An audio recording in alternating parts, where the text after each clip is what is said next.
And hello everyone, wherever you are, all the Dhamma students who are interested in learning the wisdom from the ancient time from the Buddhist text together. Welcome everyone to the 5th episode of the Sutta study. Today we are going to explore the concept of the Four Noble Truths that appears in the Buddhist text. Welcome everyone to the Sutta study. My name is Venerable Narongchai Thanajayo. I am at the moment providing the ordination and training for international monks, and this is the last batch of this year. We have about 10 participants from 8 countries coming from around the world and seek for ordination. And the good news is we just finished ordination a few days ago, and now they are here in Pa Pae, Chiang Mai, Thailand, in this forest and in this beautiful scenery and the fresh air on top of the mountain in the northern part of Thailand. So wish everyone could be here so we can share the fresh air and peaceful environment here together. After a man ordained, becoming a Buddhist monk, there are 2 main duties as a Buddhist monk, and to me, for Buddhist people as well, these 2 main duties should be there all the time. The first one is to study the teaching of the Buddha. Where is the teaching of the Buddha kept? Primary source of the teaching of Buddha is kept in the Buddhist text, right? And the second duty of the Buddhist monk or good Buddhist people is to practice meditation. So we learn the theory part from the Buddhist text. At the same time, we put everything we learn into practice, cultivate, wholesomeness, cultivate good deeds, as well as practice meditation on a daily basis. And this is what the monks do from day one for the rest of their life, to get to know more about the teaching of the Buddha and to get to know more about meditation or mental developments until physically, verbally, and mentally, all of these are pure. And instead of we just learn the wisdom from the Buddhist text together with a few monks here, 10 monks here. So I decided to let's share with people or the Dhamma student out there who can make time and who are interested in learning the wisdom from the Buddhist text together to join this Zoom meeting every Friday morning. It's about 1 hour from 9 to 10, Thailand time. It's just a perfect timing because the new monk just ordained, and then the topic is about the Four Noble Truths, which is the first teaching of the Buddha. It's just a perfect timing. Last session we talked about the story of the Buddha. The reason why he ordained, what did he discover in Ariya Pariyesana Sutra, in the middle length discourse of the Buddha, right? And in that, after that, we move on to Dhammachak, the first teaching of the Buddha. And in Dhammachak, the Buddha talk about the middle way concept. The Buddha talk about the Four Noble Truth concept. The Buddha talk about the Eightfold Path concept. And today we are going to zoom deeper into the concept of the Four Noble Truths, but we will focus on the first 3 of the Four Noble Truths, which is the dukkha, cause of dukkha or tanha, and the last one is nirodha, the cessation of dukkha. For the last Four Noble Truths, which is the Eightfold Path, because there are 8 of them, we will explore them, each one of them deeper next session. So hope everyone see the screen. This morning, to me, I feel like there are a lot of information to be shared, but let's see if we can cover them all. And every single slide, I feel is very important for us to pay close attention and get to know the meaning behind of each sentence or each vocabulary that used in the Buddhist text. We are going to discuss or explore the concept of the Four Noble Truths, since the Four Noble Truths is the heart and soul of the teaching of the Buddha. So throughout the Buddhist text, 45 chapters or 45 books, there are many places that talk about the Four Noble Truths. Today, I'm just mentioned 3 of them, 3 references. The first one is in Mahasatipatthana Sutra in Tikha Nikaya, the long discourse of the teaching of the Buddha, number 22nd, Mahasatipatthana Sutra. In this particular sutra, it gives detailed explanation of the Four Noble Truths, about what is dukkha, what caused dukkha, how to end dukkha, and including the each item of the Eightfold Path. Very detailed explanation in this particular sutra. So if you are interested in more detail about the Four Noble Truths and Eightfold Path, this is it. This sutra gives probably more explanation than other sutra. And another sutra, we talked about it last session, Ariya Pariyesana Sutra, right? This one also talk about the concept of the Four Noble Truths in general, including the term that used to explain a little bit of the Eightfold Path in general, not much detail. And another one, okay, this one, Parinaya Sutra. This one also talk about Four Noble Truths as well, and the responsibility that everyone who study Four Noble Truths have to be responsible for each Noble Truth that we learn. So we're going to touch on the scripture, okay, come from these three references in this particular session. I grab information from each particular sutra, put into this slide so you can see the whole picture when we talk about dukkha, when we talk about craving, when we talk about nirodha. It's good to hear or to see, get information from different sutra, not just one particular sutra. Sometimes it's not enough.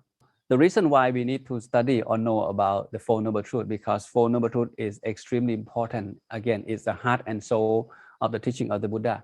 In one teaching, the Buddha said, because of not understanding and not penetrating the Four Noble Truths, that you and I have roamed and wandered through this long course of samsara. I refer to the Buddha himself. You mean everyone's here, all of us here, people in the past, people now, and human being in the future. Because we don't know the nature of life, because we don't fully understand the true nature of life. To be specific, because we don't know the Four Noble Truths, and that is why we have been born and reborn. We will continue born and reborn for a countless lifetime because we don't know about this noble truth. The reason it's called noble truth because it's never changed. It's true back then, 2,000 years ago. It's true now in the 21st century. It's going to be true, okay, always true in the future. 5,000 years from now, 100,000 years from now, it's going to be true. And the reason a man back then ordained, including the Buddha himself, because they want to make known of the Four Noble Truths. Once someone make known of the Four Noble Truths, that person, okay, will be liberated, will be free from dukkha, will be free from suffering. And that's the idea. And that is why getting to know the Four Noble Truths is extremely important, especially if you are a Buddhist monk or you call yourself a good Buddhist people. You must study the concept of the Four Noble Truths, get to the bottom of it, and put everything you learn into practice, because it's going to help us to live life happier. It's going to help us to lessen conflict on our daily basis if we understand and apply it into daily life properly. The text start like this. The Buddha said, Bhikkhu, Bhikkhu means monks, right? There are these Four Noble Truths. What for? The Noble Truth of dukkha. Okay, dukkha is a Pali word, and it usually translates to suffering. For now, let's stick with the word either dukkha or suffering. Okay, I'll show you another vocabulary in a moment. The first Noble Truth is the truth of dukkha. That life is dukkha. What is dukkha? Okay, dukkha is unhappy. Dukkha is unsatisfactoriness. Dukkha is oppression. Dukkha is pain, distress, miserable. It can start from something small like physical pain, headache, stomach ache, all the way up to distress, despair, and miserable. Everything from here up there is considered dukkha. Okay, it's a big concept. The noble truth of the origin of suffering, or samudaya. This is the second one. Samudaya, basically the noble truth of what exactly that caused us suffering or caused dukkha. That's the second one. The third truth is the noble truth of the cessation of suffering, or nirodha, that dukkha can be removed. If we remove craving, then dukkha can be removed. And the last noble truth is called the way.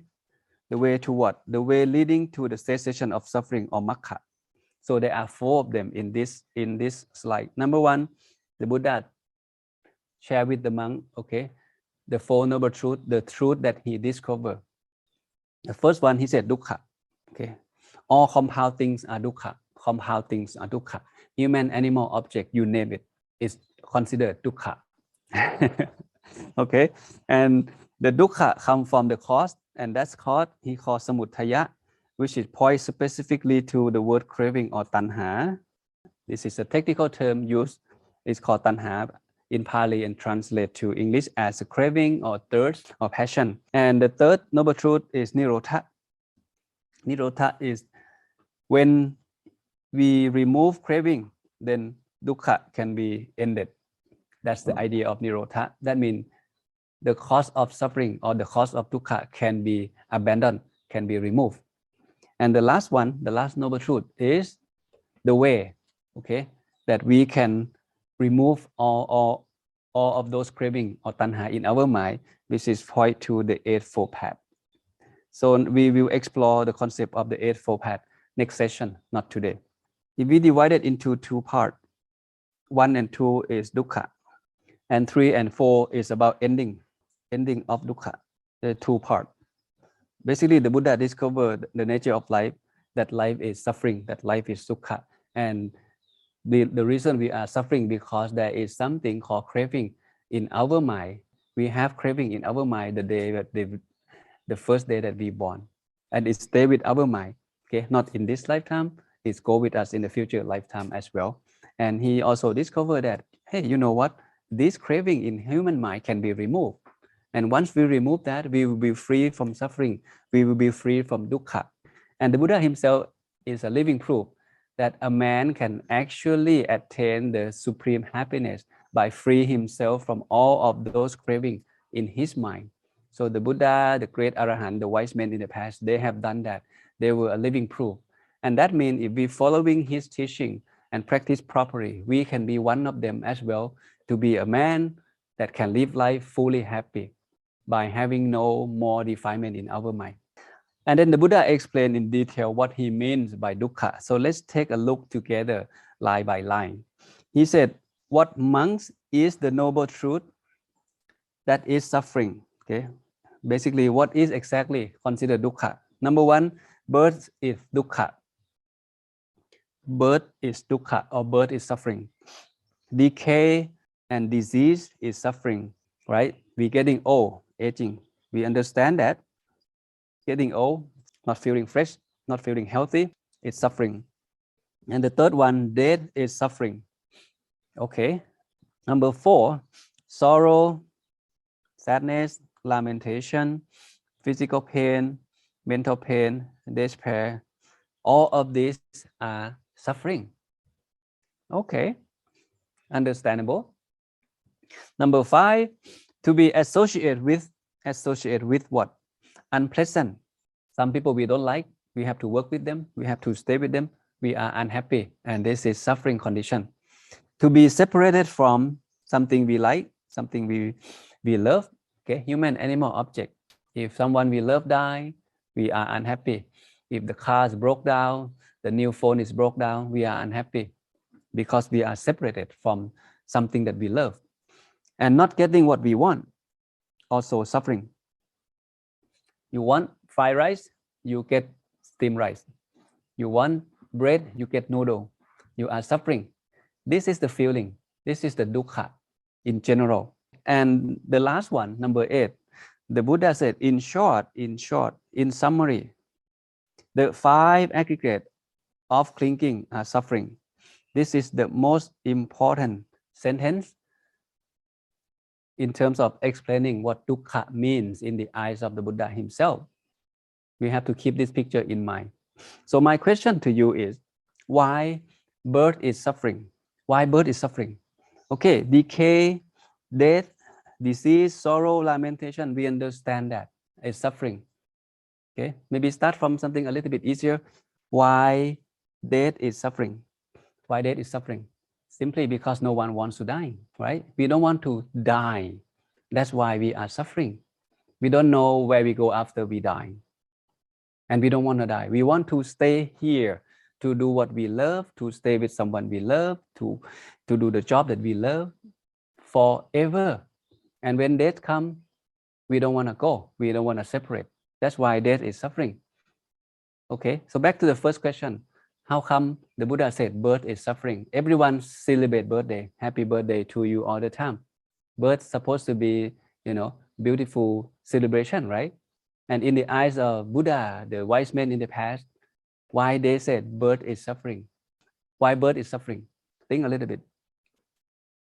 With all of this, from number 2 to number 7, it's the package that come after birth. Because of birth, these are the package. Everything from number 2 to number 7 come because of birth. It exists because of birth. And that is why birth is suffering. Birth is the starting point of decay, of disease, of sorrow, lamentation, pain, physical pain, mentally pain. Stay with someone we like, someone we don't like, separate from something we like, something we don't like. Everything exists because of birth. And that's why birth is suffering. It's come together with all of these packets, with or without your awareness. If you deal with everything unmindfully or unaware of this true nature of life, then we run into suffering, we run into conflict in life, okay? And most important sentence, like I said, number 8 is the 5 aggregates of clinging suffering. This is very crucial sentence to keep in mind. The 5 aggregates of clinging suffering. The keyword here is 5 aggregates and clinging. 5 aggregate, what is 5 aggregate? To keep it short, 5 aggregate is us as a body. Body has body and mind, right? To be a human being, we need body and we need mind. With body and no mind, and that's called dead body, right? With mind and no physical body, it's called ghost, maybe, spirit, maybe, soul, maybe, whatever it is. In order to be a complete human being, we need body and mind to stay together. But if we cling on this body and mind wrongly, and that causes us suffering, and this is something the Buddha wants us to pay attention, pay very close attention to get to know your own nature of life, of who you really are. Okay, we come back to this in a moment. In another sutra, the Buddha explained what it means by dukkha. Here he emphasized very clearly. He said, monks, it should be said that it is the 5 aggregates of attachment is dukkha. Dukkha come from attached, come from clinging on the 5 aggregates. Clinging on what? Clinging on this physical body. Because we cling on this, the concept of myself, my stuff, this is me, this is my happening, because of the wrong clinging on these 5 aggregates. This is very deep. So the word dukkha is a Pali word and usually translate to suffering. But suffering itself, one word is not enough to explain the whole idea or concept of the word dukkha itself. Dukkha is very broad. And nowadays, many scholars or many people, they just stick with the word dukkha. The word dukkha, the word kamma, people just stick with the Pali term. They don't translate it. Otherwise, it gets confused. It doesn't come with all the dimension of the meaning of the word itself, dukkha. So here, if you read different texts, you may encounter a lot of vocabulary that people use. Unease, anxiety, lamentation, frustration, agonizing, sorrow, okay, pain, despair, dislike, grief, distress. And another word that people use often is unsatisfactoriness or oppression. Okay, it gives the sense of unstable, insecure, worry, concern, and that's point to the word dukkha. So keep this in mind that dukkha is not just headache, stomachache.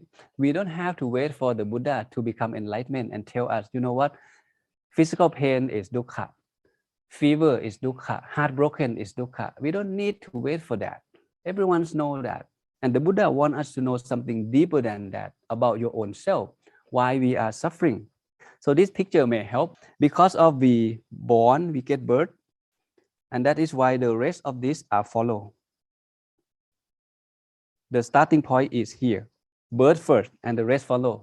What follow? When we born, we get old. When we get old, eventually we die. We just don't know when. But death is coming for sure, 100%, no matter who you are, it's coming. And while we are walking from point A, day 1, the day that you born, to point B, the day that we die, the day that we born until the day that we die. We don't know when. We know our birthday, okay? But we don't know the last day. But during this journey, a lot of things happen, okay? Positive, negative, happen, happy, unhappy, neutral, all the time on a daily basis. Look at this man.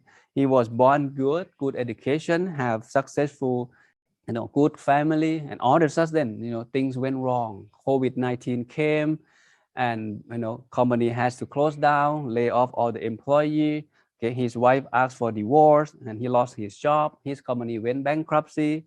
And when he went to see the doctor because he is not feeling well, the doctor diagnosed that he has cancer. And when he come home, he noticed that, you know what, my dog died as well. So all of a sudden, from having a perfect life, good life, happy life, everything falling apart. If you were this man, what would you do? Committed suicide? Or what? Meditation? Or what? What should you do? This is the nature of life. Life is dukkha. We don't have the same amount of this balloon, 1, 2, 3, 4, 5. So this man has 6 balloons, right? He has more than that. Each one of us, we have different number of balloon. The balloon represent the dukkha or the conflict or the problem that you have on the daily basis. Maybe the physical health, relationship, education, political, environmental, economic, whatever it is. And those are your balloon. Okay? As a monk, we don't have a lot of balloon, right? We have simple life. We don't have business to run. Our job is to get up early, do the chanting, meditation, go arms round, come back, eat the food, study the Dhamma, and practice meditation, clean the temple here and there. And that's what we do pretty much all day long. But for the lay people, there are a lot of suffering. So if we don't know the true nature of life, we cling on something that we're not supposed to, then life will be filled with a lot of suffering and we don't know the way out. And this is the beauty of study the teaching of the Buddha, to get to know who we are, to get to know the nature of life, that life is suffering. Whatever happiness you have, money, education, relationship, good health, perfectly, it's okay, enjoy it. But please keep in mind that you are dancing in the canvas of dukkha or suffering. Okay, life may be happening here, happy, smile, okay, it's good. But please realize that you are dancing, you are having fun on top of the basic principle of life, which is dukkha. One day, you know, you're gonna have to come back down and realize that, you know what, I am getting old, I am about to die. Okay, so how do we deal with that? And the Buddha give us solution. Okay, as you study the concept of the Four Noble Truths, it should help you lessen your suffering in your daily life. Now we move on to the second noble truth. Okay, it's called samudaya in Pali. What is samudaya? The Buddha said, now this bhikkhu, again, bhikkhu means monk, right?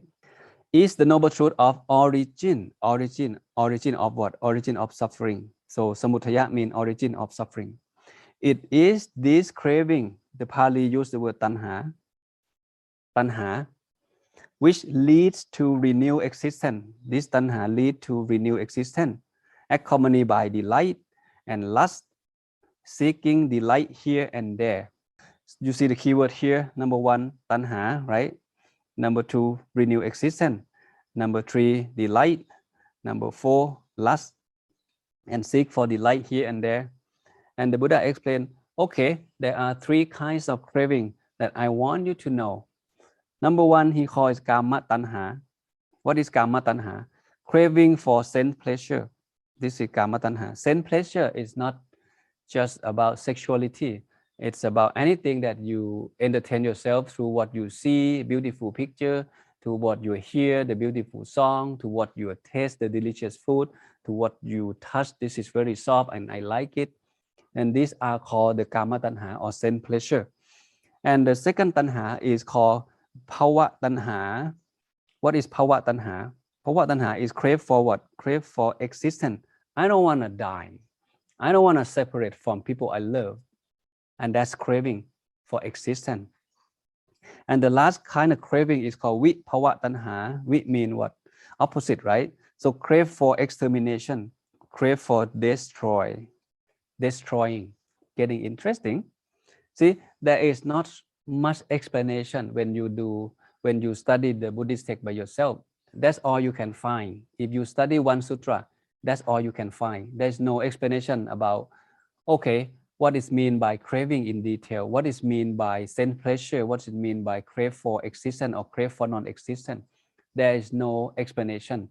So you need to give yourself a chance to study a few sutra to see more picture or more to have more understanding about the concept of samudaya or the cause of dukkha. In Mahasatipatthana Sutra, the Buddha explained about 6 kinds of craving, not just 3. In this particular sutra, he explained only 3 kinds of craving. Depends on who did he talk to. If student smart enough, he may use a few example. If student need more explanation, so he add more example. So in this sutra, he only talk about 3 kinds of craving, which is kama tanha, bhava tanha, and vibhava tanha, right? So in short, kama tanha is crave for sense pleasure, right? Through the sense door, through what we see, what we hear, what we smell, what we taste, what we touch, what we think of. This is called kama tanha, that make us what? Happy. The keyword here also delight, right? Delight mean what? Delight mean like, right? You like it and you don't like it. And this is craving. Anytime you feel like I like or I don't like, or you have I like and I don't like minded, this is craving is run your life. This is craving start happening in your mind. So pay attention on that feeling. When you like something, when you don't like something, and this will be the driving force behind all of your behavior. If you like something, you will go after it. You will do whatever it takes to get it. If you don't like something, again, this will drive your behavior to run away from it, to something, run away from something you don't like. And it's a signal telling you that now craving is take control your mind. There are many ways to explain craving, okay? It's quite difficult as well. But today let's try to get to know, craving and put into practice. So first one, kama tanha, sense pleasure. Second one, bhava tanha, crave for existence, right? And this one is very deep because the word I come from here. I, me, my come from here. Because I am exist. And that is why this is my car, my business, my wife, my kids, my school. Everything is me and mine. And whatever belong to me, what I want is to be with me forever. And one day you don't like it, you want to get rid of it. Vibhava tanha come to play a role to end existence, to end that relationship, to end that phone, to buy a new phone, to end that car, to buy a new car, to end that business, to start a new business. And this is vibhava tanha. And we don't know that. Human being, we born with ignorance. We don't know that we don't know. And the Buddha discovered the true nature of life that we don't know. Now the Buddha tells us something that we don't know. We born with this in our mind. We born with this, that we have 3 kinds of craving the first day that we born. Again, get back to the concept of craving again. In one particular sentence, one particular sutra, the Buddha talk about, oneself. There is no love like the love of oneself. Human being, I think including animal as well. We love ourselves the most. Everything we do because we love ourselves. The reason you fall in love with a woman, is that because you really love her, or you feel like you want her to love you and then you can be happy? If you think deeper, everything points back to the word oneself. I, me. Okay, so if we think of tanha as an instinct, human and animal, we born with instinct. There are 3 kinds of instinct that I think we can relate it to it, and it works similar to tanha. I don't know if it's exactly 100%, but I feel like it makes a lot of sense. So let's take a look. Kama tanha is instinct to have, on the yellow one. Instinct to have. Human being, we crave to have a lot of things. You look at yourself, open the closet, how many clothes you have, how many shoes you have, how many cars, how many things that you have been accumulating. Okay, bag, shoes, pants, clothes, phone, you name it. We come up to that list, 5,000 to 10,000 items, and that's a lot, right? As a monk, we allowed to have only 8 items. We have ropes, 3 pieces of rope. We have bowl, we have shoes, we have a needle, we have water flask, we have medicine, and we have razor blade. That's it. A few items, simple life. And this is, we can live for the rest of our life. Minimalism. But again, nature of human being, we have instinct to acquire more and more material things in life. And we never feel enough. People who are poor want to be rich. People who are already rich want to be richer. People who are already richer than others want to be the richest. And when you get to the top, to be the richest man in the country, you want to be the richest man in the world. And when you are, on that position, you richest man on the planet, you want to stay in that position forever. If one day you fall back down to the second, the third, the fifth, you are suffering. And why? Because I want to be on top. My position, my company has to be on top. And that is why we are suffering. So the first instinct can be related to kama tanha. And second instinct can be related to bhava tanha, the instinct to survive. This is probably the strongest instinct in all human nature and animal as well. Whatever it is, we want to make sure that we survive. Okay, you see the new phone. It looks beautiful, the new iPhone with 3 lenses, and you want to buy it. The phone that you have is kind of old. But you know that you don't have enough money to buy it. You can, talk yourself out of the situation. You know what? I'm going to save money to buy food because I have to survive myself, my family, 4 kids, my wife. We need to survive. I can wait to get that phone later.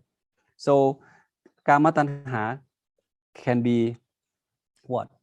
Wait, right? We can wait to buy phone. We can wait to buy a new clothes. During the time of COVID like this, we need to save some money to make sure that we are safe. The family is safe as well. So you save that money to buy food instead of buying phone, no matter what it is. Okay. If you get robbed by the thief, you know what? Take my car, take my wallet, take everything. Please don't take my life. So life comes first. Life is more important. And that is why bhava tanha is so strong in human nature, in human instinct. Same thing with animal. If you get close to the dog may run away because the dog don't want to, get hurt by human being. Same thing. And the last instinct that can be related to the tanha, the last tanha, vibhava tanha, is called instinct to destroy, the green one. Instinct to destroy. What is instinct to destroy? Simple example, like I said, you have the old phone. You buy the phone today, you like it, you love it, brand new, okay, you feel good about it. And 1 year from now, the phone is old and the new version of phone now available in the market. So now you feel like, you know what, I'm going to get rid of this phone. You feel like you want to destroy, you want to get rid of this phone so you can have the reason to buy a new phone. A man loves a woman. She's good, she's pretty. And after dating, you realize that, relationship is good. But after 1 year, you may be noticing that, well, I don't think I can get along well with this woman. So you want to end that relationship. Ending that relationship is called vibhava tanha. I don't want to be her boyfriend no more. And then you look for another girlfriend. You see how tanha run our life. You see how dangerous of these 3 kinds of craving in our mind. And we don't know that we have craving in our mind until the Buddha tells us that we have this thing and you guys need to be careful. So a little bit information, I think is useful. If we look at kama tanha come from the defilement named greed or raga. Because of greed, we want to have more phone, more friend, more relationship, more education, more success, more money. Okay, having more is not bad. I mean, it's good to have more money, right? So we have more freedom. It's good to have more education so we can find a good job. Nothing wrong with that. But by having more, acquiring more of those items in life, the Buddha give us a signal to pay attention, to be mindful in acquiring more of those items because they are impermanent and they will bring suffering into your life if you're not mindful enough. So it comes from greed, okay? That's why rich want to be richer and richer want to be richest, never feel enough because of greed. And bhava tanha is come from moha or delusion or ignorance. Okay? We don't know that we don't know. We don't know that we're not supposed to cling on the 5 aggregates, but we cling on these 5 aggregates so much. And why do we cling on this so much? Because of the ignorance, because of the moha. And vibhava tanha, behind the scene, is driven by dosa or hatred, anger. I don't like it, I destroy it. I don't like it, I kill it. I don't like it, I stop it. And because I like it, I go after it. And I like it, I want to have it more. So it's about like and don't like. And that's why the Buddha said one simple sentence. He said the world means us. The world means human. Okay, human being. We are always lax and hunger and enslaved to thirst or tanha. We as a human being, no matter who you are, if you reflect on yourself openly and honestly, we always lack and we always never feel enough because we are enslaved to craving all the time. Think about it.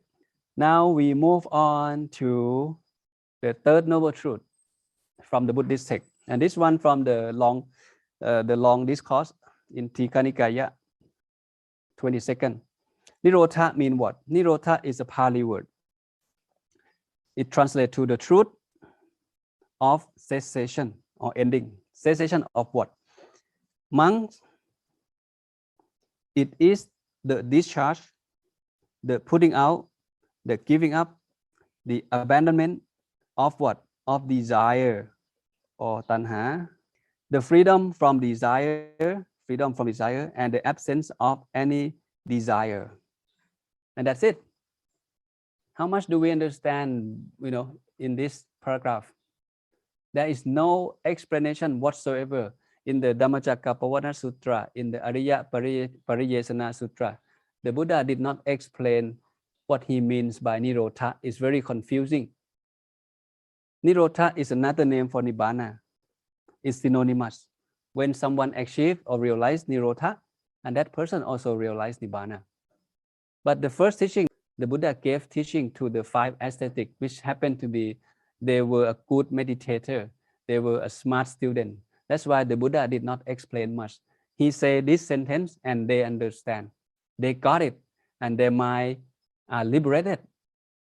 But for us, read this a few times, 10 times, 100 times, we still feel nothing. The mind is still the same mind. Nothing is liberated, right? Okay, discharge, putting out, giving up, abandon of tanha. Okay, kind of understand, but how? How do we do that? Whatever in the world seem nice, seem pleasant, it is there that craving is giving up and cease. This is the Buddha give us the hint of how to get rid of the craving. To me, I really like this sentence in this particular sutra. He talked about how to deal with craving to different group of monks, not the first 5 students. Nice and pleasant is come to the word I like it, right? And I don't like it. This is where craving happen. Anything you like, craving happen. Anything you don't like, craving happen. And if you want to end craving or nirodha or discharge or putting out the craving, you need to be mindful of something you like and something you don't like. Then you can give up. Then you can cease those craving in your mind. This is very practical. If you understand that, okay, how do you know that you have craving? You have to be able to answer this question confidently. Okay, I like and I don't like mine, and that is craving. When craving happening, what do you like? Okay, food, okay, human, okay, animal, okay, money, okay, business, whatever you like, okay, that's, craving start happening. And then you look into your mind deeper. Is that gonna cause you suffering or not? Do you need to buy that phone? Do you need to buy that clothes that on sale? You ask yourself a little bit deeper, then you can lessen your suffering in your daily life. If the answer is no, then move on. Don't buy it. Don't eat it. If the answer is yes, I need to buy that clothes for sure, and I do have enough money to buy it now, and it's also on sale, then buy it. Go ahead, right? No suffering. You know yourself. But if you are in debt, okay, you have to use credit card, 2 credit card, 3 credit card to buy that shirt, to buy that shoe, to buy that phone. Then you are in trouble. And why? You know that you don't have enough money and you still want to buy it because of this guy, greed. Take it, it's okay. You can pay the bill later at the end of the month. Just use your credit card first. Who is the person who say that? What is that thing called the inner voice in your head that telling you to buy it? Go ahead, buy it. It's okay, pay it later. Borrow your friend's money. And another sutra, the Buddha talks about cessation. The thing I found it very interesting and practical as well. The Buddha teach his personal attendant, Ananda.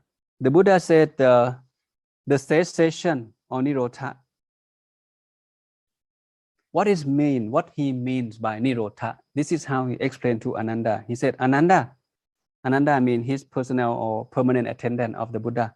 Form, what is form? Form is rupa. What is rupa? Rupa is this physical body. Form is impermanent. Condition, okay, dependently originate, liable to end, vanish, fade away, and cease. Its cessation is what cessation is referred to. So when we speak of cessation, this is what it refers to. Refer to what? Refer to form, refer to feeling, refer to perception, refer to mental formation, and refer to consciousness. 1, 2, 3, 4, 5. 5 of these, the cessation of 5 of these is called nirodha. Okay, what are 5 of these again? These are the 5 aggregates. What are the 5 aggregates? Right? Body and mind. Keep it simple. So we will come back to get to know the concept of the 5 aggregates later, okay, in detail. And today, okay, I want you to show you exactly the location or what the Buddha talked about the Four Noble Truths in the Buddhist text, what the term that he used, what the keyword that we should know as a newly ordained monk who are learning the teaching of the Buddha for the first time, wanted to know about the concept of the Four Noble Truths, which is considered the heart and soul of the teaching of the Buddha. Okay, so let's take a look at the example. There are many examples that you can relate it to in your daily life. This one is the story of Visakha. Who is Visakha? Visakha is the foremost female supporter of the Buddha. And one day, Visakha was crying because she noticed that the youngest granddaughter just passed away at the young age. She loved her so much, so she cried. She didn't know what to do. She sought for advice from the Buddha himself. And this is what the Buddha said. Only 4, 5 lines here. And she understood. She stopped crying. Let's take a look. The Buddha said, Visakha, from love comes sorrow. Love comes with sorrow. From love comes with fear. For one who is free from love, fade away sorrow. You fade away sorrow. And also does fear as well. 1, 2, 3, 4, 5. In these 5 lines is a perfect example of explaining the concept of the Four Noble Truths. Do you see that? Dukkha comes from cause, right? Dukkha is sorrow. The reason she cried because she sorrow, she fear. Because her granddaughter died. That's why she feels sad, she feels sorrow, she feels fear of loss. And why? What caused that dukkha? What caused that feeling? Here is the cause. Because of love. Because of love, that's why she cried when someone she loved died. And how to remove that suffering, how to remove that dukkha. The Buddha also give her explanation here as well. Fade away of sorrow and fade away of fear. The word fade away is nirodha. Nirodha, the cessation of the cause of dukkha. You need to fade away what? Fade away the feeling of being attached, of loving so much. And how do we do that? It's hidden here in this sentence. For one who is free from love, then that person will free from dukkha. 1, 2. This is very short, but very sharp and very deep. Visakha fully understood what the Buddha means. So she stopped crying. She can put everything down. She can remain calm and she can move on with her life after she received the advice from the Buddha himself. So you can think of the example in your daily life. What caused you suffering? There must be a cause. And that's why you feel unhappy. And if you can tackle that problem, tackle it down, narrow it down until you find the root cause of that suffering, that unhappiness, that conflict, then you can be liberated. You can be free from that particular conflict or problem in your life. Here is the summary. We're almost there. The concept of the Four Noble Truths, the Buddha talked about two things, right? The dukkha and how to end dukkha. That's basically the main concept of the Four Noble Truths. Dukkha come from what? Dukkha, the Buddha said, okay, we born, we get old, and we die. And every time that we born, everything of these come together. Lamentation, pain, grief, stress, separate from what we love, okay, associate with someone we don't love, cannot get what we want. Everything, all of this come with birth. This is the starting point. Plus, we cling on it wrongly. We cling on what? We cling on the five aggregates wrongly. And that's why we are suffering or we having dukkha. Because we don't know that we don't know that the mind has ignorance, the mind has avijja, the mind has bhava tanha in our mind. We cling on so much. And in another sutra, the Buddha talks about dependent origination, which is the big version of the Four Noble Truths. So Four Noble Truths is the summary of the Paticca Samuppabbata or the dependent origination. If we understand the cycle of dependent origination, it helps us to understand the concept of the Four Noble Truths much clearer. Dependent origination, this cycle starts off with the avijja or the word ignorant. With ignorance, it's come to mental formation, come to consciousness, come to mentality, the six sense base, right? And then contact, feeling, and it's come to the word craving. And because of craving, we cling on it. And because we cling on it, we becoming. There will be a session of this sutra later on. Here, I just want to pinpoint something that you can relate it to.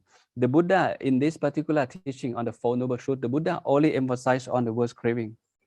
Kama tanha, bhava tanha, vibhava tanha, right? But craving, okay, behind the scene, craving run by ignorance or avijja. And because of ignorance, that's why we born. If we want to stop reborn or rebirth process, we need to get rid of ignorance. And that's explained in detail in the word in the sutra that talk about the dependent origination. And in this teaching, the Buddha talked with Panchavakkhya or the five aesthetics. He used the word craving because to me, craving is more vivid, easy to understand. If you talk about avijja, it's very hard to explain. What is avijja? What is ignorance? What exactly that we don't know and why we don't know that we don't know.